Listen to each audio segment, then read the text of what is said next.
करें, क्या आज हम अपने परिवारों में सुरक्षित हैं? विचार करना, फिर हम जा कहां रहे हैं? क्या हमने इस विषय पर आज मातृशक्ति की अस्मिता लूटी जाती है पहले की अपेक्षा ज्यादा, और पढ़े लिखे क्षेत्रों में और ज्यादा। कारण क्योंकि हमें उस विषयों का चिंतन कराया ही नहीं गया, ना माता ने कराया, ना आचार्यों ने कराया, ना हमने किसी से सीखा कि मनुष्य है क्या, क्या है जीवन का लक्ष्य। आज हम मात्र एक धन के पीछे सब कार्यों को हमने व्यापार बना दिया, सब व्यापार की तरफ आगे बढ़ रहे हैं। माता भी व्यापारी, पिता भी व्यापारी, आचार्य भी व्यापारी, तो बच्चे क्यों ना बड़े व्यापारी बनेंगे। और व्यापार का मुख्य आज का धर्म बन गया है मात्र और मात्र धन कमाना। चाहे वो कैसा ही मैंने माल खरीदा, वो सड़ गया तो मैं चाहूंगा उस सड़े हुए से भी मैं मुनाफा लूं। जबकि वैश्य का धर्म था धन तो कमाए लेकिन धर्म के अनुसार। अब हम धर्म को भूल गए। धर्म कहता है धार्यति इति धर्मः, जो धारण करने योग्य है, जो सभी प्राणियों के लिए धारण करने योग्य है। मनुष्य ही एकमात्र ऐसा जीव है जिसके प्रत्येक क्रियाकलापों का और अन्य मनुष्यों के अलावा भी समाज के प्रत्येक प्राणी पर प्रभाव पड़ता है।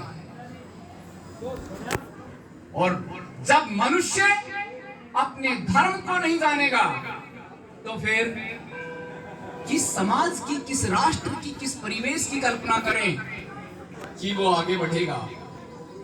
मनुष्य का धर्म इस जीवन में साधन है, इस साधन का सदुपयोग कर ले, निश्चित एक दिन निरंतर मृत्यु की तरफ जन्म होने के बाद निरंतर बढ़ता चलता है। एक एक दिन घट रहा है। इस शरीर में ही हम रहकर इस प्रकृति को और परमात्मा को जान सकते हैं। ये है क्या? क्या ऐसी व्यवस्थाएं अब तक देश आजाद होने के बाद बन पाई? क्योंकि लोकतंत्र में जनता के पास शक्ति होती है और प्रशासन भले ही आज हम कहते हैं हमारे अधीन है, लेकिन पूर्णतः विदेशी ताकतों के अधीन चलता रहा। और उस व्यवस्था में ऐसी व्यवस्था नहीं बनाई गई कि मनुष्य को मनुष्य बनाने की प्रक्रिया आपको सौंपी जाए। एक बच्चे को तो परिवेश मिलता है वैसा सीखता है, बच्चे का दोष नहीं।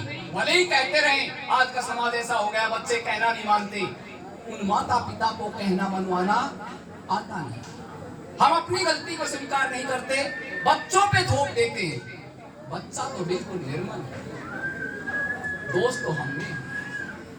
हम यदि ठीक बने, आज परिस्थितियां ऐसी आ गई कि कहते हैं सारे कार्य समझदार व्यक्तियों के, मूर्खों का कोई कार्य नहीं।